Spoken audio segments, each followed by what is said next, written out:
Bismillahirrahmanirrahim. Assalamualaikum warahmatullahi wabarakatuh. Alhamdulillahirabbil alamin. Wassalatu wassalamu ala asrofil anbiya'i wal mursalin wa ala alihi wa sahbihi ajmain, amma ba'du. Langkah yang pertama dan yang paling utama, marilah kita bersyukur kepada Allah Subhanahu wa Ta'ala karena telah memberikan kita nikmat kesempatan dan nikmat kesehatan sehingga kita dapat berkumpul pada pagi hari ini. Selanjutnya, selawat beriringkan salam seru baginda Nabi Muhammad Shallallahu Alaihi Wasallam yang berlafazkan Allahumma sholli ala Sayyidina Muhammad wa ala ali Sayyidina Muhammad. Yang saya hormati Bapak Dr. Azhar MA dan yang saya sayangi teman-temanku sekalian. Ceramah saya pada pagi hari ini yaitu dengan judul Pemberdayaan Masjid dan Ekonomi Syariah. Masjid merupakan tempat ibadah orang-orang Islam. Masjid bukan hanya sebagai tempat ibadah ritual semata, melainkan masjid harus dimaknai dalam berbagai dimensi kehidupan.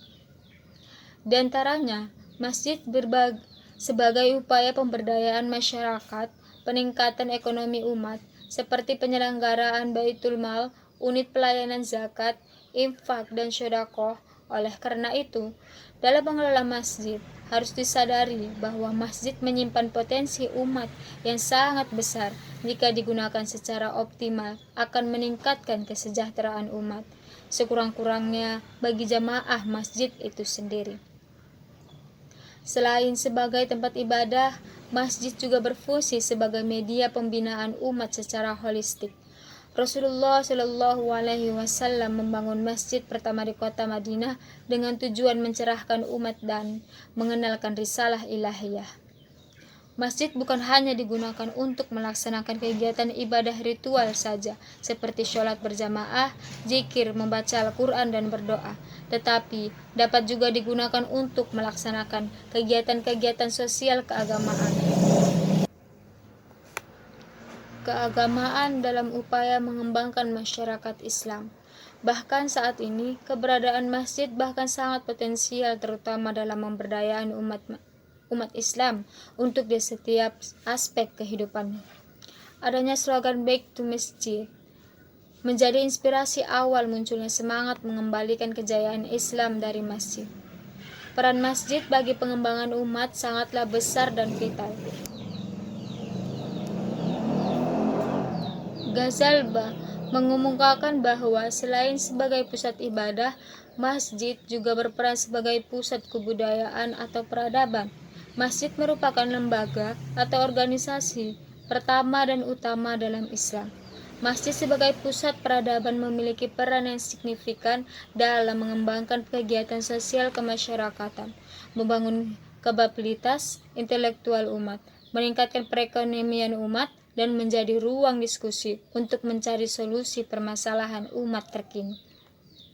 Keberfungsian masjid dalam peningkatan kualitas kesejahteraan umat sangat diharapkan.